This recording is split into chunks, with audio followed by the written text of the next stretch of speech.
चमकौली नाम के एक छोटे से गांव में एक बहुत ही सुंदर बाग था, लेकिन कोई भी गांव वाला उस सुंदर बाग में जाने से डरा करता था।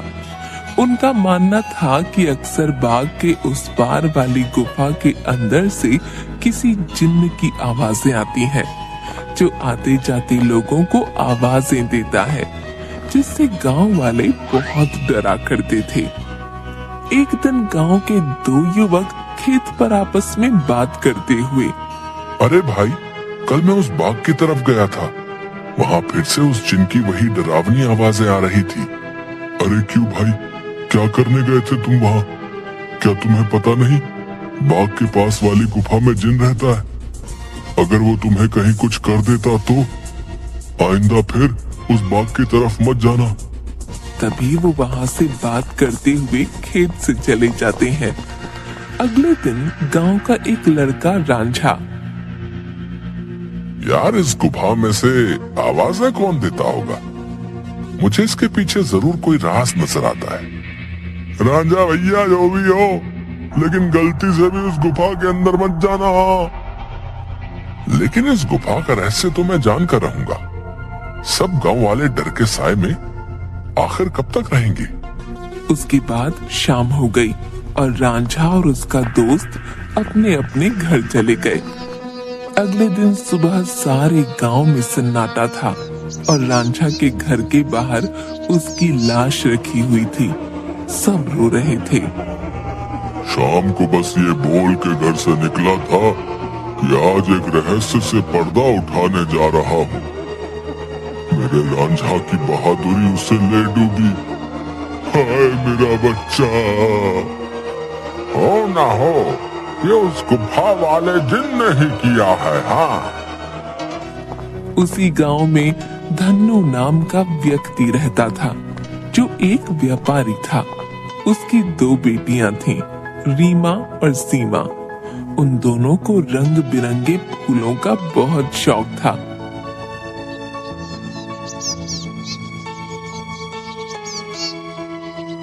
बहुत दिन हो गए हैं, चलो आज हम गांव के बाग में चलते हैं। न जाने क्यों हमें बाबूजी उस बाग में जाने से मना करते हैं। इस पूरे गांव में एक वही जगह है जहाँ कितने सुंदर सुंदर फूल होते हैं। हाँ सीमा, वो बाग सच में बहुत सुंदर है। उस बाग में बहुत सुंदर सुंदर फूल होते हैं, लेकिन बाबूजी हमें जाने नहीं देते। वो कहते हैं गांव के बाग के उस पार एक गुफा है जो बहुत ही भयानक है, हमारा जाना वहाँ सही नहीं होगा। लेकिन गांव की रांझा भाई की मौत के बाद तो गुफा और ज्यादा डरावनी लगने लगी है। अरे रीमा, ये सब झूठी बातें हैं, मुझे नहीं लगता वहाँ ऐसा कुछ है। और वैसे भी गांव वालों ने उस जिन्न को देखा नहीं, बस उसकी आवाज ही सुनी है। अगर सच में वहाँ कोई जिन्न होता तो क्या गांव वालों के सामने नहीं आता? हाँ, बोल तो सही रही हो सीमा, मुझे भी लगता है कि वहाँ कुछ नहीं है। चलो ठीक है, हम दोनों कल ही बाग में जाएंगे और हो सके तो क्या पता रांझा भाई की मौत का राज भी पता चल जाए। हाँ, कुछ नहीं है, वहाँ हम दोनों सुबह चलेंगे, तब तुम खुद ही देख लेना। लेकिन बाबूजी हमें नहीं जाने देंगे सीमा। कल बाबूजी सुबह किसी काम से शहर जाएंगे, उनके जाते ही हम दोनों बाग में जाएंगे। रीमा अपना सिर हिलाती हुई ठीक है।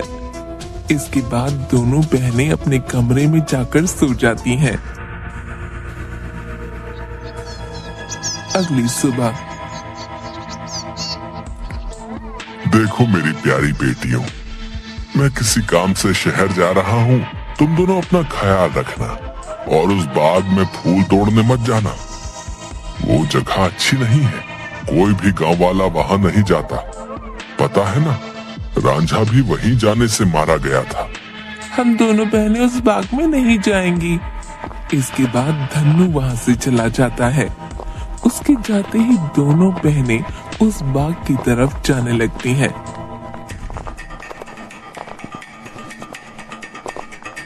कि तभी एक गांव का आदमी उन्हें देख लेता है। अरे सीमा और रीमा बिटिया, तुम इस बाग की तरफ कहाँ जा रही हो? क्या तुम्हें नहीं पता कि बाग की उस तरफ एक गुफा है जो बहुत ही डरावनी है। वहां से अक्सर किसी जिन की आवाज आती है। अरे काका, हम दोनों बस बाग में ही जा रहे हैं, वहां से कुछ फूल लेकर बस अभी आ जाएंगे। आप चिंता मत कीजिए, हम बाग के उस तरफ वाली गुफा में नहीं जाएंगे। चलो ठीक है बेटिया, लेकिन तुम दोनों शाम होने से पहले आ जाना। अच्छा, अब मैं चलता हूँ। इसके बाद वो आदमी वहां से चला जाता है। थोड़ी दूर चलने पर सीमा और रीमा देखती हैं कि दो चोर आपस में बातें कर रहे होते हैं। अरे भाई, हम ये सही कर रहे हैं क्या? गांव वाले तो कहते हैं उस गुफा में एक जिन रहता है जो लोगों को आवाजें देता है। मुझे नहीं लगता है ऐसा कुछ है। वो गुफा गांव के सरपंच की है। मुझे तो लगता है उसमें बहुत सारा खजाना होगा। सब गांव वालों को डराने का बहाना है। बस चलो, चलकर आज देख ही डालते हैं। इसके बाद वो दोनों गुफा की ओर जाने लगते हैं। उन्हें गुफा की ओर जाता देख रीमा और सीमा भी उनके पीछे जाने लगती हैं कि तभी वो देखती हैं कि वो दोनों चोर गुफा के अंदर जाने ही वाले होते हैं कि वहां एक औरत आती है जो देखने में काफी भयानक होती है और उसके हाथ में एक टोकरी होती है जिसमें बहुत सारे रंग बिरंगे फल होते हैं। तभी वो औरत उन दो चोरों से कहती है, कहाँ जा रहे हो तुम दोनों? क्या तुम्हें पता नहीं इस गुफा में एक जिन्न रहता है? वो तुम्हें मार डालेगा। चले जाओ यहाँ से, चले जाओ। क्या कहा? जिन? अरे बाबा! कि तभी उस जिन्न की आवाज आती है, कौन है वहाँ? क्या कोई मुझे सुन पा रहा है? अंदर आओ, निकालो मुझे यहाँ से। जिन्न की ऐसी डरावनी आवाज सुनकर वो दोनों डर जाते हैं। अरे भैया, भागो, इस गुफा के अंदर तो सच में कोई जिन है। भागो यहाँ से। और वो दोनों वहां से भाग जाते हैं। मैंने तो पहले ही कहा था, यहाँ अब दोबारा मत आना, वो तुम्हें जिंदा नहीं छोड़ेगा। ये सब रीमा और सीमा देख रही थीं कि तभी वहां रीमा और सीमा के सामने वो औरत आ जाती है जो देखने में काफी भयानक होती है, जिसके हाथ में बहुत सारे रंग बिरंगे फल होते हैं। कहाँ जा रही हो तुम दोनों? सीमा और रीमा डरती हुई, हम तो बस ऐसे ही बाग घूमने आए थे काकी, लेकिन आप यहाँ क्या कर रही हैं? मैं तो यही रहती हूँ, यही बाग मेरा घर है। तुम दोनों यहाँ से जल्दी चली जाओ, वरना वो जिन तुम्हें छोड़ेगा नहीं। जाओ यहाँ से। क्या सच में बाग के उस पार वाली गुफा में कोई जिन्न है काकी? हाँ, और वो बहुत खतरनाक है। तुम दोनों यहाँ से जल्दी चली जाओ। इसके बाद वो औरत वहाँ से चली जाती है। मुझे बहुत डर लग रहा है, अब मैं इसके आगे नहीं जाऊंगी। मुझे लगता है वो औरत सच बोल रही है, वो जिन्न हमें मार डालेगा। मैं नहीं जाऊंगी उस गुफा में। ठीक है, तो मेरा यही इंतजार करना। मैं सच जानना चाहती हूँ, क्या वाकई वो आवाज जिन्न की है या नहीं? इसलिए मैं तो गुफा के अंदर जा रही हूँ। तुम यहाँ से कहीं मत जाना, मैं जल्दी आ जाऊंगी। इसके बाद रीमा अकेले ही आगे चलती है।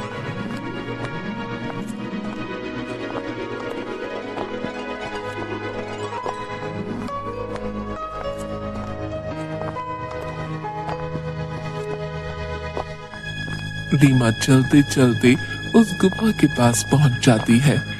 तभी एक आवाज उसे सुनाई देती है जो काफी भारी होती है।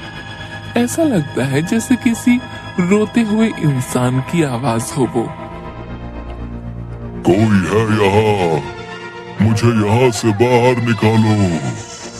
मैं इस गुफा में बरसों से कैद हूँ। निकालो मुझे यहाँ से। रीमा बड़ी हैरानी से वहीं खड़ी हो जाती है। कौन हो तुम और क्यों मुझे आवाज लगा रहे हो? क्या तुम वही जिन्न हो जिसके बारे में गांव वाले बात करते हैं? क्या सच में तुम यहाँ इस गुफा में हो? हाँ, मैं जिन हूँ। मैं कई सालों से इसी गुफा में कैद हूँ। मेरी सहायता करो लड़की, मेरी बात मानो। मैं तुम्हें कोई नुकसान नहीं पहुंचाऊंगा। तुम मुझे इस गुफा से आजाद कर सकती हो। इसके बाद मैं यहाँ से हमेशा के लिए चला जाऊंगा। मेरी सहायता करो। क्या सच में हमेशा के लिए तुम यहाँ से चले जाओगे? मैं तुम्हारी सहायता जरूर करूंगी। मुझे क्या करना होगा जिन? बताओ मुझे, मैं अवश्य करूंगी। तभी गुफा के दरवाजे खुलते हैं और रीमा उस गुफा के अंदर चली जाती है।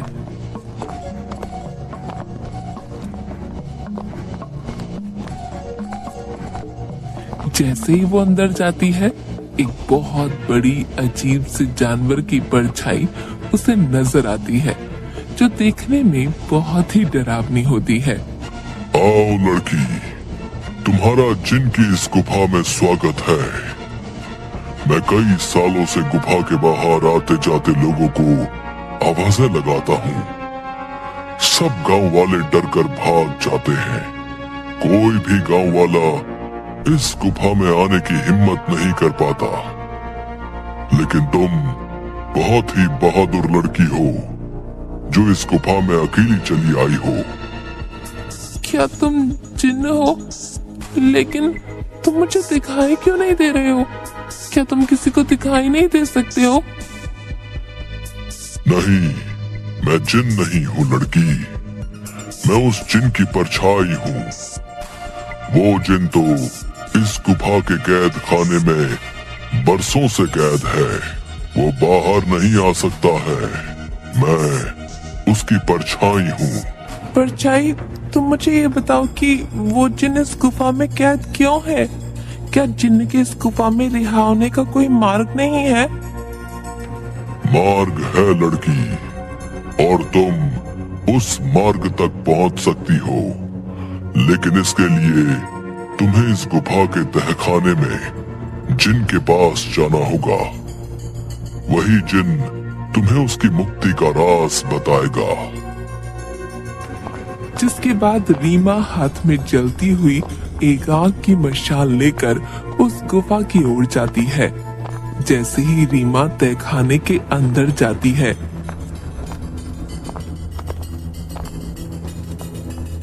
तो उसे एक आग जलती हुई दिखाई देती है। वो जैसे ही उस आग के पास जाती है, हे जिन, मैं यहाँ तुम्हारी मदद करने आई हूँ। क्या तुम मुझे सुन सकते हो? उसे उस जिन्न की आवाज आती है। आओ बहादुर लड़की, मैं तुम्हारा ही इंतजार कर रहा हूँ। मैं जानता हूँ कि तुम ही मुझे इस गुफा से मुक्ति दिला सकती हो। तुम्हारा इस गुफा में स्वागत है लड़की। तुम बहुत ही बहादुर हो जो इस गुफा में आई हो। मेरा नाम जिनाद है। मैं यहाँ कई सालों से बंद हूँ। मेरे सामने आओ जिन्नात, मैं तुम्हें देखना चाहती हूँ। कि तभी अचानक से जिन्नात उसके सामने आता है, जो बहुत ही डरावना होता है। एक बहुत ही भयानक सा दिखने वाला, जिसके सिर पर एक लंबी चोटी होती है, जो काफी बड़ा होता है। रीमा के सामने वो आता है। उसे देखकर रीमा थोड़ा डर जाती है। देखो, तुम डरो मत लड़की, मैं तुम्हें कुछ नहीं करूंगा। मैं जानता हूँ कि तुम मेरी मदद करने आई हो, लेकिन मेरी मदद करना इतना भी आसान नहीं है। तुम एक बार और सोच सकती हो। क्या तुम वाकई मेरी मदद करना चाहती हो? लेकिन मैं तुम्हारी मदद कैसे कर सकती हूँ? और तुम यहाँ कैद कैसे हुए? बताता हूँ। बहुत साल पहले इस गुफा में एक औरत रहती थी। वो बहुत गरीब थी। वो गुफा के बाहर वाले बाग से फल तोड़ा करती थी और उन्हें ही खाया करती थी। एक दिन उसने बाग के सारे फल तोड़ लिए और यहाँ इस गुफा में लेकर आ गई। उन्हीं फलों के बीच एक रहस्यमय फल भी था जो बहुत ही चमकदार था और जिस पर मेरी नजर थी। वो फल मेरी उम्र 100 साल और बढ़ा सकता था, लेकिन मैं उस फल को तब तक नहीं छू सकता था जब तक कोई इंसान उस फल को उसके पेड़ से तोड़ ना ले। एक दिन वो औरत चमकदार फल को उसके पेड़ से तोड़कर इस गुफा में ले आई। जब मैंने देखा तो मैं उसके पीछे इसी गुफा में आ गया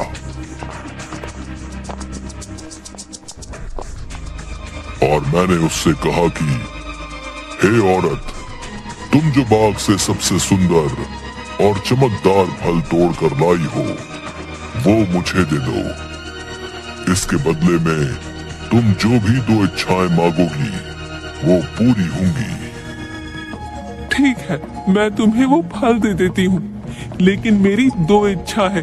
पहली ये कि तुम मुझे वरदान दो, आज से ये बाग मेरा होगा, और दूसरी ये कि तुम इस गुफा में ही कैद रहोगे ताकि इस बाग में कोई भी तुम्हारे डर से ना आ सके और हमेशा के लिए मैं ही इस बाग में राज करूं।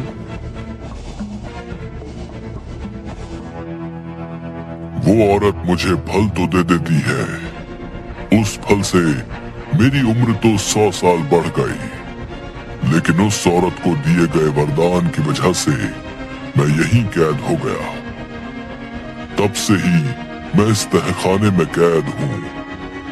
क्या अब से पहले किसी ने आपको यहाँ से बाहर निकालने की कोशिश नहीं की? इससे पहले गांव के एक लड़के ने मुझे बचाने की हिम्मत दिखाई थी, लेकिन जैसे ही वो लड़का उस चमत्कारी फल को लेकर गुफा में आ रहा था, तभी उस बूढ़ी औरत ने उसको मौत के घाट उतार दिया और सारे गांव में बात फैल गई कि मैंने उसको मारा है। हाँ, वो लड़का हमारे गांव का रांझा भैया थे, उसको उस बूढ़ी औरत ने मारा। मैं आपको यहाँ से आजाद जरूर करवाऊंगी, लेकिन मुझे तुम्हें यहाँ से आजाद कराने के लिए करना क्या होगा? तुम्हें यहाँ से उस बाग में जाना होगा। वहाँ तुम्हें उस बाग में रहने वाली उसी औरत की झोपड़ी दिखेगी जिसके कारण मैं इस गुफा में कैद हूँ। तुम्हें उसकी झोपड़ी में जाना होगा। वहाँ से तुम्हें सबसे सुंदर और चमकदार फल लाना होगा। मेरी मुक्ति का राज उस फल में ही कैद है। ध्यान रखना बहादुर लड़की, उस औरत की झोपड़ी में कोई नहीं जा सकता है। जब वो सो रही होगी तुम्हें तब ही जाना होगा और उसकी फलों की टोकरी में से सबसे चमकता फल लेकर आना होगा। उसी फल में तुम्हें मेरी मुक्ति का राज मिलेगा, लेकिन तुम्हें ये काम बड़ी होशियारी से करना होगा। अगर उस औरत को पता चल गया तो वो तुम्हें जिंदा नहीं छोड़ेगी। ठीक है जिन, मैं तुम्हारे लिए वो चमकदार फल जरूर लेकर आऊंगी। मैं तुम्हारा इंतजार करूंगा बहादुर लड़की। इसके बाद रीमा वहां से बाग में जाती है और उस औरत की झोपड़ी की ओर बढ़ने लगती है। रीमा देखती है कि उस औरत की झोपड़ी में कोई नहीं है। वो इधर उधर देखती है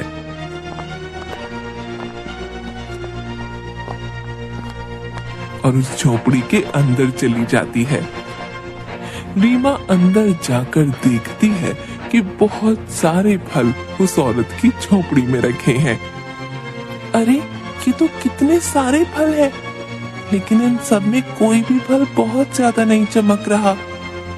तभी अचानक रीमा देखती है कि वही औरत अपनी झोपड़ी की तरफ आ रही है। ये देखते ही रीमा दरवाजे के पीछे छुप जाती है। वो औरत अपनी झोपड़ी में आती है और उसके हाथ में एक टोकरी होती है जिसमें बहुत सारे फल रखे होते हैं। वो अपनी टोकरी एक टेबल पर रख देती है और पास ही पड़ी चारपाई पर सो जाती है। ये देख थोड़ी देर बाद रीमा बाहर आती है और उन फलों की टोकरी में से सबसे चमकता फल देखती है। लगता है यही वो चमकदार फल है जिसके बारे में वो जिन बात कर रहा था।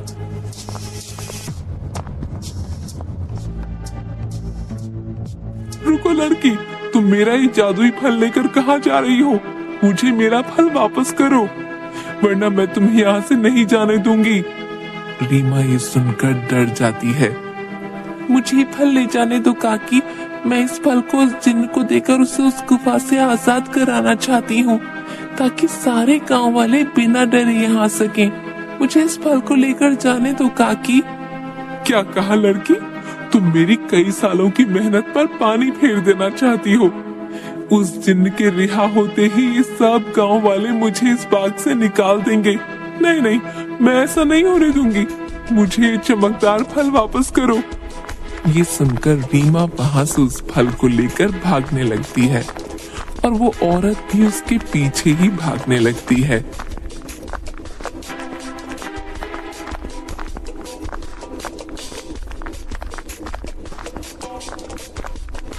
रीमा भागते भागते उस गुफा में पहुंच जाती है।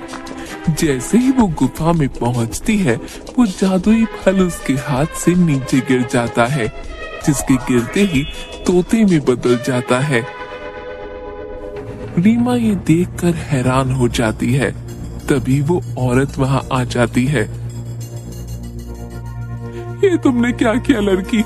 इस जादुई फल को नीचे गिरा दिया और अब ये तोता तुम्हें उस जिन्न की आजादी का सबसे आखिरी रास्ता बताएगा। नहीं, मैं ऐसा नहीं होने दूंगी, मैं तुम्हें मार डालूंगी। वो औरत रीमा को जैसे ही अपने हाथों से मारने आगे बढ़ती है, वो औरत अचानक से आग में जलने लगती है, जिसे देख रीमा हैरान हो जाती है। तभी एक आवाज सुनाई देती है जो उस जिन्न की परछाई की होती है। डरो मत बहादुर लड़की, इस लालची औरत को इसके किए की सजा मिल चुकी है। अब तुम्हें अपनी मंजिल का आखिरी पड़ाव पार करना है, जिसमें ये तोता तुम्हारी मदद करेगा।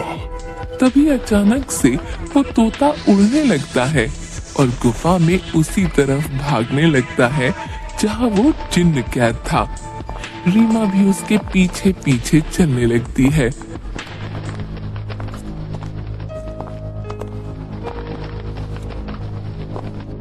वो तोता एक छोटी सी खिड़की के पास जा बैठता है जो काफी चमक रही थी। तभी तोते की आवाज आती है। सुनो बहादुर लड़की, तुम्हें इस चमकदार खिड़की को खोलना होगा, जिसकी चाबी तुम्हें ढूंढनी होगी। मैं तुम्हें 2 रास्ते बताऊंगा, जिस पर चल के तुम्हें इस खिड़की को खोलने वाली चाबी मिलेगी। लेकिन 2 रास्तों में से तुम्हें कोई एक रास्ता चुनना होगा। पहला रास्ता एक गुलाब के फूल की तरफ जाता है, जो बाग की तरफ है। दूसरा रास्ता एक अंधेरे की तरफ है, जो इसी गुफा में उस तहखाने की तरफ जाता है जहां वो जिन कैद है। जाओ और अपना रास्ता चुन लो। रीमा काफी देर सोचने के बाद, मैं गुफा वाला रास्ता ही चुनूंगी जो अंधेरे की तरफ जाता हो। जिसके बाद रीमा गुफा की ओर चलने लगती है कि तभी रीमा को एक सिक्का दिखाई देता है। अरे, ये इतना चमकता हुआ सिक्का यहाँ कैसे आया? और ये सिक्का इतना चमक क्यों रहा है? रीमा जैसे ही वो सिक्का हाथ में उठाती है, पूरी गुफा में रोशनी हो जाती है। अरे ये तो पूरी गुफा में रोशनी हो गई। तभी वो सिक्का अचानक उड़ने लगा। अरे ये सिक्का उड़ क्यों रहा है? रीमा उस सिक्के के पीछे पीछे चलने लगती है। थोड़ी दूर चलने पर रीमा देखती है कि 4 चाबियां अलग अलग रंग की थीं, जो हवा में उड़ रही थीं। अरे ये तो वही चाबियां हैं जिसके बारे में वो तोता बता रहा था। लेकिन अब इनमें से सही चाबी कौन सी होगी, ये कैसे पता चले? तभी रीमा को एक आवाज आई जो उस जिन्न की परछाई की थी। बहादुर लड़की, तुम्हें इनमें से एक चाबी उठानी है। याद रखना, तुम्हें एक सही चाबी उठानी है, लेकिन याद रहे तुम्हें बड़ी होशियारी से ही एक चाबी उठानी होगी। अगर तुमने गलती से गलत चाबी चुन ली तो ये चारों चाबियां गायब हो जाएंगी और तुम कभी भी जिनको आजाद नहीं कर पाओगी। ये सुन रीमा हैरान हो जाती है। क्या? हे भगवान, ये किस दुविधा में डाल दिया है। अब मैं कैसे इन चारों चाबियों में से सही चाबी चुनूं? काफी देर सोचने के बाद रीमा देखती है कि चारों चाबियों में से एक चाबी बहुत बड़ी थी, जो लाल रंग की थी, और जिस चमकदार फल के गिरने से वो तोता बना था वो भी लाल ही रंग का था। रीमा समझ गई कि लाल वाली चाबी चुननी है। उसके लाल चाबी चुनते ही बाकी सारी चाबियां गायब हो गईं। और फिर से जिन्न की परछाई की आवाज आई।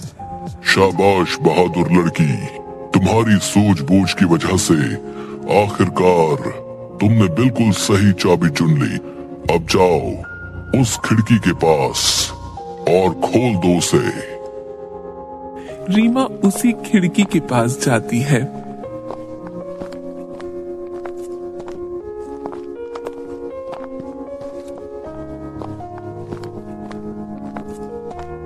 और देखती है कि अभी भी वो तोता उस खिड़की के पास ही बैठा था।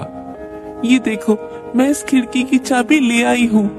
तुम वाकई बहुत बहादुर हो लड़की। अब तुम इस चाबी से इस खिड़की को खोल दो। रीमा जैसे ही उस चाबी को खिड़की में लगाती है, खिड़की अचानक से खुल जाती है। रीमा देखती है उस खिड़की के बाहर बहुत रोशनी थी, जिसकी चारों तरफ बहुत सारे चमकदार फल चमक रहे थे और बहुत सारी तितलियां उनके पास मंडरा रही थीं। वो तोता उस खिड़की में उड़ता हुआ चला जाता है और तोता खिड़की के बाहर जाते ही उस जिन्न में बदल जाता है, जो कई सालों से गुफा में बंद था।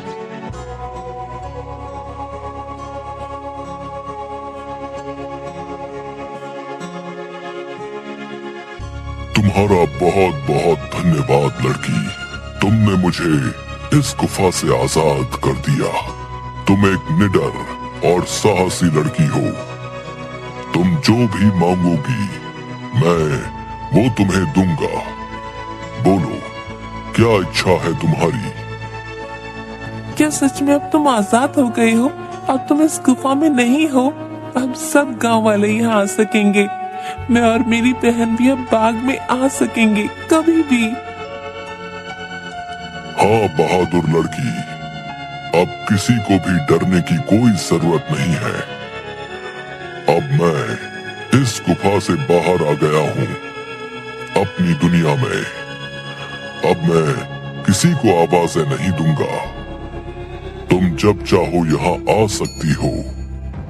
तुम्हारी ही वजह से मैं आजाद हो पाया हूँ। तुम मुझसे जो भी मांगोगी मैं तुम्हें वही दूंगा। बोलो, क्या इच्छा है तुम्हारी? जिन, मैं कुछ नहीं मांगना चाहती हूँ, लेकिन अगर तुम सच में मेरी इच्छा पूरी करना चाहते हो तो गुफा के सामने वाले बाग से मुझे बहुत प्यार है। इसमें रंग बिरंगे फूल मुझे बहुत पसंद है। मैं चाहती हूँ कि ये बाग हमेशा ऐसे ही खिलखिलाता रहे। इसके फूल कभी ना मुरझाएं। ठीक है बहादुर लड़की, तुम्हारी ये इच्छा जरूर पूरी करूंगा। अब ये बाग हमेशा यूं ही रहेगा, कभी भी मुरझाएगा नहीं। तुम अब जब भी इस बाग के फूलों को देखोगी तो ये हमेशा खिले रहेंगे। अच्छा, अब मैं हमेशा के लिए यहाँ से जा रहा हूँ। इसके बाद वो जिन्न गायब हो जाता है और खिड़की बंद हो जाती है। रीमा जब गुफा से बाहर निकलती है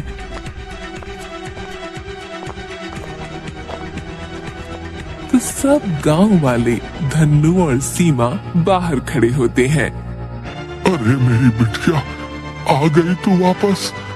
उस जिन ने तुझे कुछ किया तो नहीं? आखिर क्यों गई थी तू उस गुफा के अंदर? अगर वो जिन तुझे मार डालता तो क्या करता मैं? दीदी, तुम ठीक तो हो ना? क्या सच में तुम्हें उस जिन्न ने कुछ नहीं किया? बाबूजी, मैं बिल्कुल ठीक हूँ। अब अंदर कोई जिन्न नहीं है। इस गुफा के अंदर जो जिन्न था, अब वो हमेशा के लिए इस गुफा से चला गया है। अब आप सभी को डरने की कोई जरूरत नहीं है। अब कोई भी यहाँ आ सकता है। अरे क्या बोल रही हो रीमा बिटिया? आखिर कहाँ गया वो जिन जो आते जाते लोगों को आवाजें दिया करता था? रीमा गांव वालों को सारी बात बताती है।